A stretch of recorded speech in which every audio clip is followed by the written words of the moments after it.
2022-2023 വാർഷിക പദ്ധതിയിൽ ഉൾപ്പെടുത്തിക്കൊണ്ട് വടക്കാഞ്ചേരി നഗരസഭയുടെ പദ്ധതിയായ പകൽ വീടിന്റെ പ്രവർത്തനവും ഉദ്ഘാടനവുമായി ബന്ധപ്പെട്ടിട്ടുള്ള മാനേജിംഗ് കമ്മിറ്റി സംഘാടക സമിതി യോഗം നടന്നു.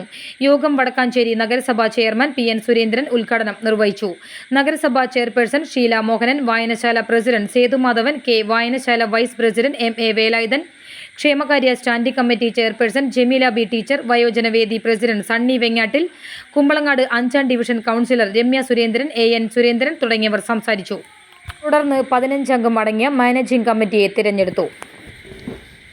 ഇപ്പോൾ 2 സോണിലായിട്ട് നമുക്ക് 2 പകൽ വീടുകളുണ്ട്. നമ്മുടെ പ്രായമായ ആളുകൾക്ക് വലിയ സന്തോഷത്തോടു കൂടി ഇരിക്കാൻ വേണ്ടിയിട്ടാണ് നമ്മൾ ഈ പകൽ വീട് ഇപ്പോൾ നിർമ്മിച്ചിട്ടുള്ളത്. ഇത് പകൽ മാത്രമാണ് പ്രവർത്തിക്കുന്നത്. അതിനാണ് പകൽ വീട് എന്ന് പറയുന്നത്. രാത്രി വേണോ വേണ്ടോ എന്നുള്ളത് ഇവിടുത്തെ മാനേജ്മെൻറ്റ് കമ്മിറ്റിയാണ് തീരുമാനിക്കേണ്ടത്. ഇപ്പോൾ യോഗത്തിൽ വെച്ച് നമ്മൾ മാനേജ്മെൻറ്റ് കമ്മിറ്റി ഉണ്ടാക്കും.